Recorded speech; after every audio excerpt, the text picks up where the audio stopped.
allez bien. Amen. Je vous salue dans le beau nom de Jésus-Christ, les uns les autres, les aînés, les plus jeunes, les familles, les amis qui nous visitent, ceux qui sont devant leurs écrans pour suivre une prochaine fois ce message, puisqu'il est enregistré, il est également diffusé sur la chaîne du site de l'Église. Il y a 2 jours, je visitais une sœur dans un EHPAD, une sœur âgée bien évidemment. Et alors que nous avions prié, chanté un chœur ou deux, elle me disait, avant que je parte, « Frère, il y a un chœur que j'aimerais qu'on chante quand je vais mourir. »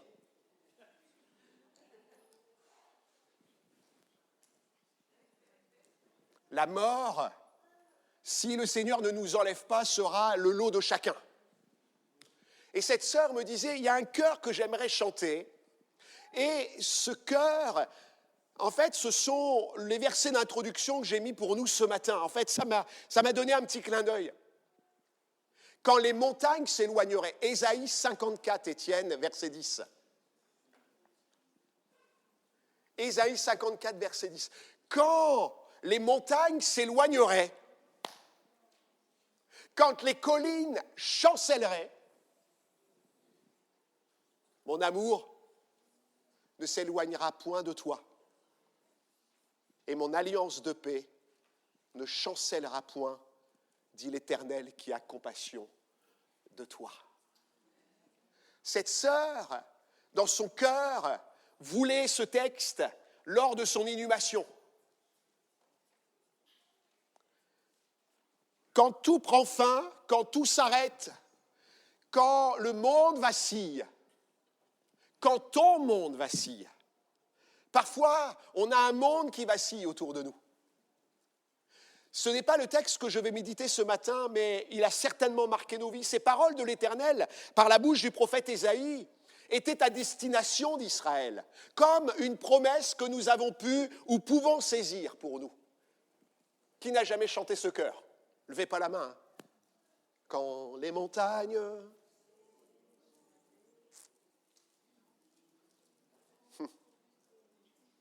chancellerait.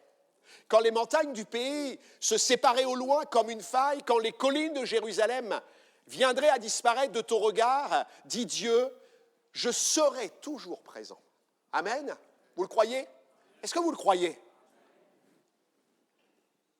Quand les fondements, et nous le voyons aujourd'hui, sociétaux, économiques, culturels, familiaux, sont secoués, l'amour de Dieu, la paix de Dieu sont inébranlables. Amen. Alors parfois nous sommes pris dans des secousses, des tourmentes, mais ils sont inébranlables. Lors de la Première Guerre mondiale, une communauté insulaire des Highlands, d'Écosse, chantait en des circonstances particulières un psaume. Ce clan voyait son nombre de jeunes enrôlés augmenter. Et à chaque fois qu'un groupe se trouvait sur l'embarcadère, prêt de partir pour la Grande-Bretagne, les parents et les amis entonnaient ces paroles. C'était un réconfort et un encouragement. Ce psaume, c'est le psaume 46, et on va le voir ce matin. Il fut source d'inspiration pour Martin Luther qui en fait un hymne, et les anciens le connaissent, c'est un rempart que notre Dieu. C'est un rempart que notre Dieu.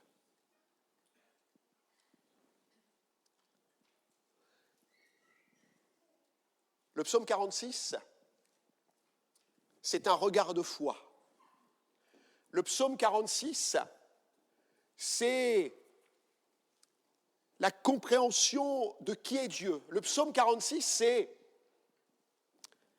le fait que Dieu reste et demeure le même. Et je voudrais qu'on lise ce psaume 46. Il dit ceci, « Au chef des chantres des fils de Corée, sur Alamoth, cantique. À la mode, c'est pas à la mode. Hein. À la mode, c'est une sorte de harpe, une guitare. Il y avait 3 ou 4 cordes. Et les fils de Corée vont dire ceci: Dieu est pour nous un refuge et un appui. Amen. Un secours qui ne manque jamais dans la détresse. Encore un cœur. C'est pourquoi nous sommes sans crainte quand la terre est bouleversée. C'est-à-dire que les montagnes s'éloigneraient, les collines chancelleraient. Et que les montagnes chancellent au cœur des mers. Quand les flots de la mer mugissent, écument, se soulèvent jusqu'à faire trembler les montagnes. Et on sait, dans un passé récent, les tsunamis, ces vagues submersives, ces tempêtes, encore dernièrement à La Réunion avec ce cyclone, quand tout ça arrive, il est un fleuve dont les courants réjouissent la cité de Dieu, le sanctuaire des demeures du Très-Haut. Dieu est au milieu d'elle. Elle n'est point ébranlée. Dieu la secourt dès l'aube du matin. Des nations s'agitent, des royaumes s'ébranlent. Il fait entendre sa voix. La terre se fond d'épouvante. L'Éternel des armées est avec nous. Le Dieu de Jacob est pour nous une haute retraite. Amen. Ce psaume, vous le regarderez à la maison, il est découpé en 3 parties. Ces 3 parties sont rythmées par ce qu'on appelle une pause. Pause, en hébreu, c'est Sélah. Sélah. Et ce matin, j'aimerais partager les 3 parties de ce psaume. La première partie nous dit: Dieu est pour nous un refuge, un appui, un secours qui ne manque jamais dans la détresse. C'est pourquoi nous sommes sans crainte quand la terre est bouleversée, que les montagnes chancellent au cœur des mers, que les flots de la mer mugissent, écument, se soulèvent jusqu'à faire trembler les montagnes. Pause. Les Coréites, les fils de Corée, vivent une période compliquée parce que derrière les psaumes, mes frères et sœurs, et je vous invite à chercher, à méditer, derrière les psaumes, il y a toujours une histoire. Toujours une histoire. Toujours un contexte. Quand les auteurs des psaumes, les psaumes ce sont des chants, des cantiques, et il y a toujours une histoire derrière. Il y a toujours un événement, un contexte, et les fils de Corée, quand ils vont écrire ce chant, vivent une période compliquée. D'après les commentaires, ce psaume a pour arrière-plan la libération de Jérusalem lors du siège de Sanchérib. Vous connaissez Sanchérib ? C'est le roi d'Assyrie. Roi venu du nord pour conquérir Juda, Israël. Et vous pourrez lire ça dans 2 Rois 18, 2 Chroniques 32, Ésaïe 36. Je vous laisse lire à la maison. Et les fils de Corée vont écrire ce psaume avec un regard de foi. Et peut-être que, alors que nous traversons des temps dans l'Église compliqués, peut-être personnels simplement, nous devons avoir un regard de foi. Nous pourrions rester sur ce qui se passe, sur ce qui arrive, sur ce qui se vit. Et les fils de Corée vont l'exprimer. La terre est bouleversée. Les montagnes chancellent au cœur des mers. Les flots de la mer mugissent, écument, se soulèvent. Et c'est un contexte difficile et on pourrait rester sur des contextes difficiles. Peut-être avez-vous reçu un courrier du médecin disant « ça ne va pas bien ce matin ». Une analyse. Ou le médecin vous appelle « écoutez, il faut que je vous voie ». Parce que ça ne va pas bien. J'étais au téléphone hier par message et quelqu'un de l'Église qui s'approche de Dieu, qui est en recherche, qui veut se faire baptiser, me disait « mon mari est tombé, il s'est cassé la jambe, le fémur sur la jambe qui est malade ».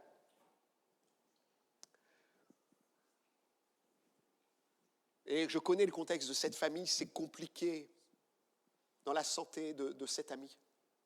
Il y a des choses qui s'écroulent dans nos vies, il y a des mondes qui s'écroulent. Peut-être que tu as reçu une lettre de licenciement. Peut-être que tu as reçu un message familial. Et parfois, quand l'environnement est là, le contexte difficile, on doit avoir un regard de foi. On doit avoir un regard qui nous retire de ce que nous voyons pour nous élever vers le Dieu vivant et vrai. La terre, les montagnes ici, représentent les gouvernements humains que ces hommes avaient autour d'eux. Vous savez, Jérusalem était assiégée. Et Ézéchias, qui était roi alors, va faire une chose, va enlever les lames d'or qui étaient sur les linteaux et les montants de la maison de Dieu. Le temple était fait de telle manière qu'il était recouvert d'or. Et pour calmer l'ennemi qui était là, Ézéchias va enlever les lames d'or pour les donner en rançon.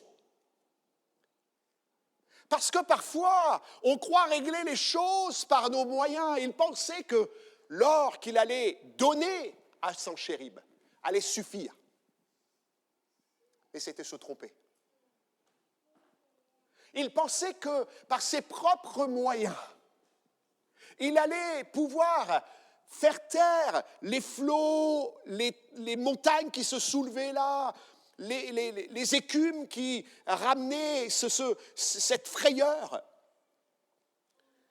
Et c'est sans compter que Sanchérib va envoyer des troupes. Non seulement il avait perdu l'or, mais en plus il se voyait encore contraint d'affronter une armée. La terre, les montagnes représentent les gouvernements humains, les systèmes politiques, économiques, et la mer, les flots représentent les nations et les peuples. Dans nos combats ici-bas, parfois il y a toutes sortes de contingences qui viennent contre nous. Les choses matérielles, les choses humaines, les choses compliquées de la vie, et on se dit mais comment je vais m'en sortir ? Nous réalisons bien que ce que disent ces chantres, les journaux télévisés, les reportages sont source de ces nouvelles plus ou moins inquiétantes. Mais l'ennemi voulait plus encore que l'or. Il voulait les villes. Il voulait la cité de Jérusalem. Il voulait prendre possession, siéger. Et ces hommes, dans cette première partie du psaume, vont dire, il y a ça autour de nous, mais on a un regard qui s'élève. Regard de la foi. Appuyé sur un Dieu inébranlable. Ils vont avoir cette parole, c'est pourquoi nous sommes sans crainte. Cette foi qui les tient contre les assauts, les flèches enflammées du malin, c'est le Dieu qui est le rempart. Dans la cité de Jérusalem, Sanchérib va envoyer Rabchaké. Un drôle de nom, hein. N'appelez pas vos enfants Rabchaké. Hein. Ah, des fois, on est surpris. Hein. Les futures mamans, n'appelez pas votre enfant Rabchaké. Hein. Pourquoi ? Parce que c'est un ennemi, en fait. Rabchaké, cet homme était un homme orgueilleux. Il était envoyé par son roi et il va avoir un regard vers la muraille de Jérusalem. Il va parler au peuple dans la langue judaïque, dans la langue araméenne, pour dire, vous croyez en qui là ? Vous croyez en quoi ? Vous avez vu ce qu'on a fait à vos ennemis sur les terres précédentes ? Les dieux de Sepharvaïm, les dieux d'Arpad n'ont pas résisté. En qui avez-vous mis votre confiance ? Et ils vont avoir un langage, il va avoir un langage arrogant. D'ailleurs, il va même dire au roi Ézéchias, tu vois ton peuple, il est en train de boire ses urines et manger ses excréments. C'est terrible, hein, le siège. terrible. Mais ces hommes vont avoir la foi. Dieu est un rempart, dit la version Bible du Semeur. C'est cette foi qui nous tient en paix, en assurance. Comme les fils de Corée, nous pouvons dire Dieu est pour nous un refuge, un lieu où nous nous abritons quand la tempête souffle. Si je reprends le contexte de ce psaume, le roi Ézéchias a trouvé refuge auprès de Dieu. C'était son seul recours. Pas de soutien militaire, plus rien dans la cité, rien qui ne puisse subvenir à leurs besoins. Et le roi Ézéchias prit cette lettre que d'un second temps, les messagers ont lu et il va monter à la maison de l'Éternel et la déploya devant l'Éternel, à qui il adressa cette prière. Éternel, Dieu des armées, Dieu d'Israël, assis sur les chérubins, c'est toi qui es le seul Dieu. Amen. Dieu de tous les royaumes de la terre, c'est toi qui as fait les cieux et la terre. Un défi dans les menaces, un regard de foi dans les menaces. Un appui, un secours qui ne manque jamais. J'aime la version Bible du Semeur qui dit toujours offert. C'est-à-dire que Dieu attend seulement qu'on vienne vers lui. Il est offert, toujours offert. Et parfois, nous, avant d'aller le voir, on essaie toutes sortes d'activités, toutes sortes d'actions. On cherche, on négocie, on essaie de dire mais c'est pas possible, on va voir, on va consulter quelqu'un d'autre, on va voir quelqu'un d'autre, on essaie de régler les problèmes. Mais lui, il est toujours offert. Le seul sur qui nous pouvons compter quand les forces manquent, les ressources matérielles, la santé est défaillante. Un vieux cantique dit « Quand tous m'ont abandonné », dit un chant, « seul Jésus demeure ». Et parfois, il faut que lui seul demeure. Parce qu'on est toujours capable de trouver un élément pour nous appuyer dessus. Vous n'êtes pas d'accord avec ça? Toujours. On a toujours un moyen de chercher un secours ailleurs que sur Dieu. Jusqu'au moment où il enlève tout. Waouh! Seul Jésus demeure.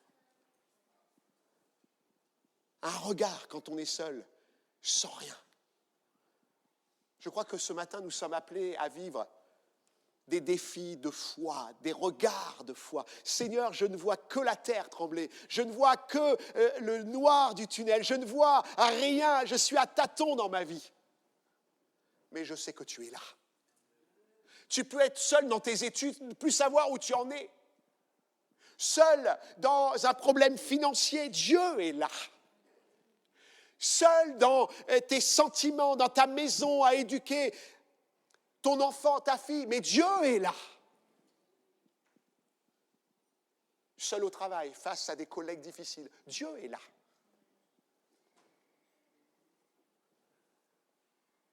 Nous arrivons à la fin d'un monde, parce que je crois qu'il y a un nouveau monde. Spirituel, céleste, en Jésus-Christ.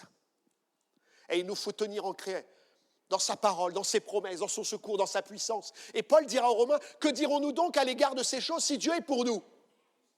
Qui sera contre nous?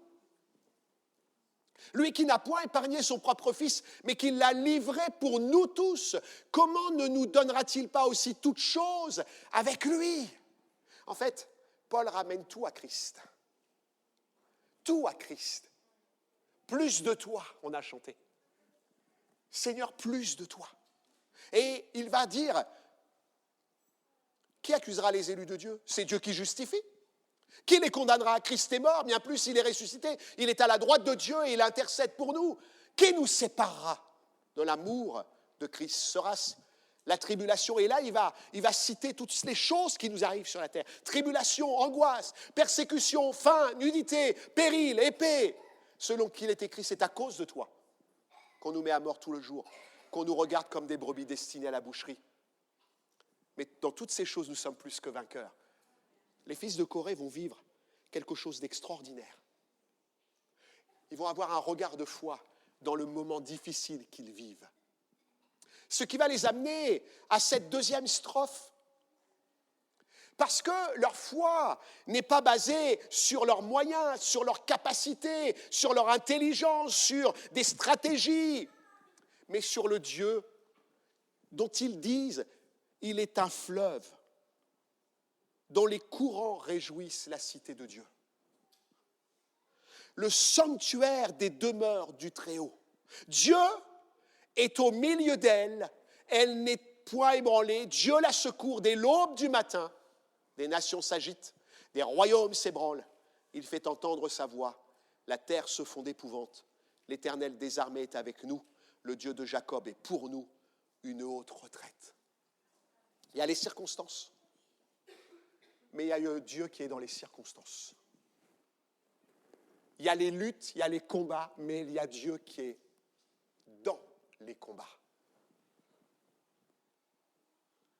C'est le secret de leur foi. Dieu est un fleuve. L'image du fleuve prend toute son importance ici. Elle nous parle d'un flot continu, puissant. Il alimente en eau les berges qui l'accueillent, la région qu'il traverse. C'est un moyen de communication, une source de nourriture. Dans Apocalypse, chapitre 22, j'ai noté ça. Il est dit, versets 1 et 2, « Il me montra un fleuve d'eau de la vie, limpide, comme du cristal, qui sortait du trône de Dieu et de l'agneau. Au milieu de la place de la ville et sur les deux bords du fleuve, il y avait un arbre de vie, produisant 12 fois des fruits, rendant son fruit chaque mois, et dont les feuilles servaient à la guérison des nations. » Ce psaume est un psaume prophétique aussi. Il annonce la victoire de Christ. Il annonce son règne. Il annonce sa puissance. Il annonce sa gloire. Il annonce la vie. Il annonce la guérison. C'est un fleuve de bénédiction, de guérison. Ézéchiel, dans une vision, en fait le récit comme d'un torrent. Il assainit les eaux dans lesquelles il se déverse. Il donne la vie. Il donne du poisson en abondance. Ce fleuve, c'est l'amour de Dieu. Dans nos combats, Dieu est amour pour nous. Même si parfois nous sommes responsables de nos situations, Dieu nous aime. Dieu a de l'amour. Dieu a de la grâce. Dieu a du pardon et de la miséricorde. Ce fleuve, c'est l'amour, la grâce, la miséricorde. Celui qui croit en moi, des fleuves d'eau vive couleront de son sein, comme dit l'Écriture. Et il parlait du Saint-Esprit dans ce passage, qui sera envoyé. Il est là le secret. Un regard, oui, mais un regard sur quoi? Il est là le secret. Un regard sur un Dieu qui est vivant, qui est rempli d'amour et de grâce, qui passe au milieu d'une ville, lui procure des lieux de repos. Rappelez-vous le psaume 23, il me dirige vers des eaux paisibles. L'homme qui est près des courants d'eau porte son fruit même dans la saison la plus aride, dira le psaume 1 et Jérémie 17. Rappelons-nous Jésus avec la Samaritaine. Si tu connaissais le don de Dieu, je crois qu'on a besoin de se rappeler qui est Dieu ce matin. Rappelle-toi qui est Dieu. Si tu connaissais le don de Dieu, qui est celui qui te dit « Donne-moi à boire », tu lui aurais toi-même demandé à boire. Et il t'aurait donné de l'eau vive. Et puis plus loin, il dit « Quiconque boit de cette eau aura encore soif, mais celui qui boira de l'eau que je lui donnerai n'aura jamais soif. » Seigneur, dans nos combats, dans la rudesse des temps, même dans les circonstances de la vie, tu es ma source. On l'a chanté dimanche dernier. Tu es ma source, tu es mon bien. Il est ma source. Avons-nous besoin de renouvellement ce matin? J'avance. Non seulement Dieu est un fleuve, mais Dieu est au centre. Parce que, excusez-moi, mais on peut avoir un fleuve. Vous savez, des fois, il faut voir la justesse des mots. On peut avoir un fleuve à 5 km, c'est bien. Mais là, le fleuve, il est au milieu. Il n'est pas à 5 km, il est au milieu. Il est au centre, dit le texte. C'est une condition, Dieu doit être au centre. Ézéchias, quand il va recevoir la première insulte de Rabshakeh, il va envoyer Shibna, je ne me rappelle plus exactement le nom, le secrétaire, et un autre dans la présence d'Ésaïe. Ésaïe, c'était le prophète à ce moment-là. Et Ésaïe va avoir une parole. Waouh! Parce que Ézéchias a mis Dieu au centre. Il n'a pas pris les généraux, il n'a pas pris les capitaines, il n'a pas pris... Il a pris Dieu. Et l'a mis au centre. Il a demandé à Ésaïe, Ésaïe, est-ce que Dieu a une parole pour nous? Et Ésaïe dit, je vais mettre une parole dans son esprit. Et il va retourner. Ça, c'était la première fois. Puis la deuxième fois, avec le courrier, il va revenir avec le courrier, il va se remettre au centre. Il va le présenter à Dieu.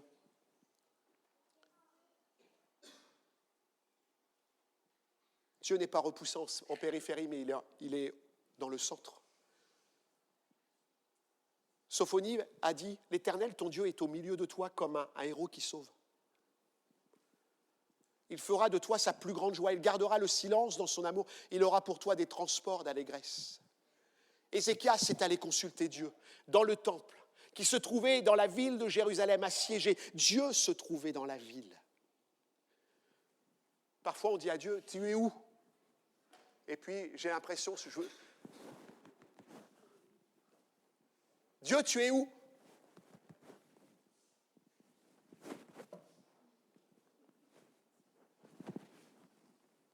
Je suis là. Parfois nous sommes aveuglés par les circonstances. Notre cœur est pris dans un étau.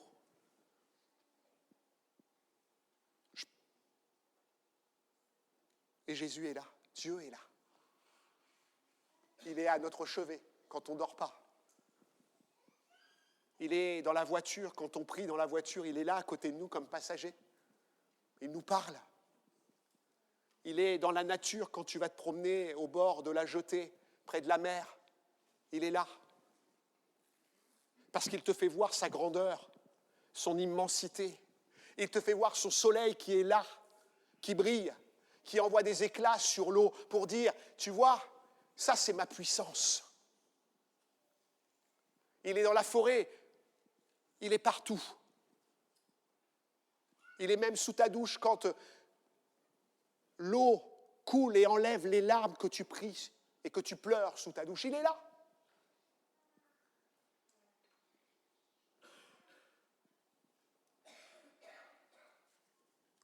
Il est au centre.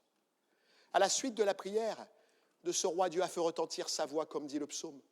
Je vais mettre en lui un esprit tel que sur une nouvelle qu'il recevra, il retournera dans son pays. Et je le ferai tomber par l'épée dans son pays. Et on sait que Sanchérib est mort dans le temple de son Dieu. Et je termine. Cette deuxième strophe termine par « Le Dieu de Jacob est pour nous une haute retraite ». Et je rajoute, c'est pourquoi, ainsi parle le Seigneur l'Éternel, voici j'ai mis pour fondement en Sion une pierre éprouvée, une pierre angulaire de prix, solidement posée. Celui qui la prendra pour appui n'aura point hâte de fuir. Parfois, quand on est dans le dur, on a envie de fuir. Parfois, quand on est dans le dur, on a envie de tout abandonner. Parfois, quand on est dans les souffrances, on a envie de jeter l'éponge. Mais celui qui se confie en Dieu du Jacob, c'est une haute retraite ou dans la pierre angulaire, parce que nous sommes sous la nouvelle dispensation de la grâce. Jésus est issu de Judas. Il a gagné le combat, il est ressuscité, il est glorifié. Il est vivant au siècle des siècles, il est à la droite de Dieu et il intercède pour nous ce matin. La justification de la foi, c'est ma troisième pensée. Les versets 9 à 12 nous disent « Venez, venez, contemplez les œuvres de l'Éternel,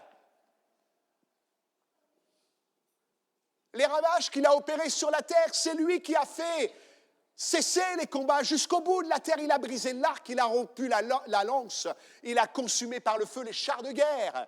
Arrêtez, sachez que je suis Dieu, je domine sur les nations. Je domine sur la terre. L'Éternel des armées est avec nous.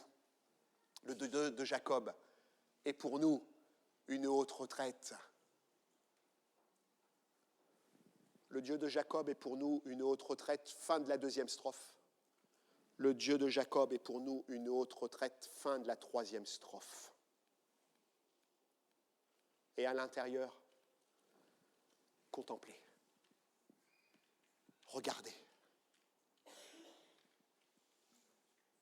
C'est un regard de foi que Dieu nous appelle à avoir ce matin. Regard de foi terrestre. Il y a des victoires ici-bas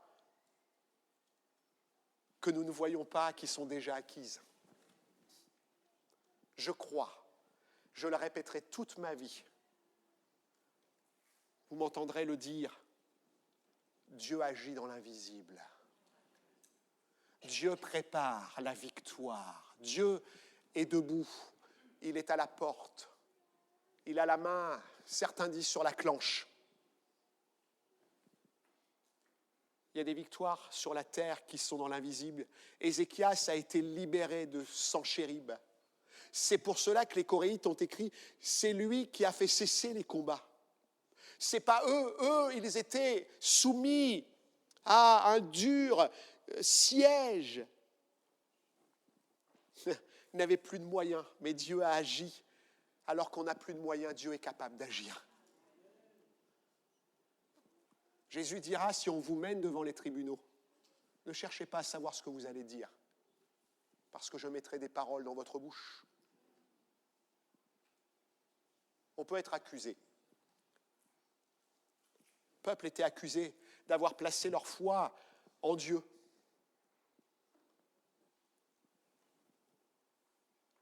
Nous l'avons vu précédemment. Dans toutes ces choses, nous sommes plus que vainqueurs par celui qui nous a aimés. Et Paul déclare dans 1 Corinthiens 6, « Ne savez-vous pas que les injustes n'hériteront pas le royaume de Dieu ? Ne vous y trompez pas, ni les impudiques, ni les idolâtres, ni les adultères, ni les efféminés, ni les infâmes, ni les voleurs, ni les cupides, ni les ivrognes, ni les outrageux, ni les ravisseurs n'hériteront le royaume de Dieu. » Et c'est là ce que vous étiez. Alléluia, on a changé, hein ? Amen. Pour quelques-uns. Mais vous avez été lavés, alléluia. Et vous avez été sanctifiés. Mais vous avez été justifiés au nom du Seigneur Jésus-Christ par l'Esprit de notre Dieu. Il y a des victoires terrestres, mais il y a aussi des victoires célestes. Parce que dans ce psaume, je le disais, il y a un aspect prophétique qui nous laisse entrevoir le règne éternel de Christ, qui vient établir son royaume sur la terre. Vous savez, on n'a jamais été aussi près de la fin des temps. Tout se met en place, tout se ligue.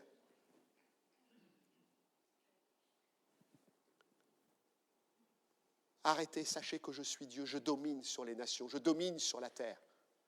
Et dans l'Apocalypse, il est noté, qui ne craindrait, Seigneur, et ne glorifierait ton nom, car seul tu es saint. Et toutes les nations viendront et se prosterneront devant toi parce que tes jugements ont été manifestés. Amen. Alors je boucle la boucle. Je vous ai dit au début de ce message, le texte, quand les montagnes s'éloigneraient. Ésaïe 54, tu peux remettre, Étienne ? Quand les collines chancelleraient, mon amour ne s'éloignera point de toi et mon alliance de paix ne chancellera point, dit l'Éternel qui a compassion de toi. Et la suite du texte dit, verset 11, malheureuse, battue de la tempête, et que nul ne console. Peut-être une âme ce matin, tu es battue de la tempête, malheureuse, que nul ne console, que personne ne peut consoler. Il y a des tristesses que personne ne peut consoler, si ce n'est Dieu. Voici ces paroles d'Ésaïe, paroles de Dieu dans la bouche d'Ésaïe. Je garnirai tes pierres d'antimoine, je donnerai des fondements de saphir, je ferai les créneaux de rubis, tes portes d'escarboucle et toute ton enceinte de pierres précieuses. Il est question de Jérusalem, là. De la cité d'Israël, tu seras affermi par la justice Tous tes fils seront disciples de l'Éternel, et grande sera la prospérité de tes fils. Tous tes fils, tu seras affermi par la justice, banni l'inquiétude, car tu n'as rien à craindre, et la frayeur, car elle n'approchera pas de toi.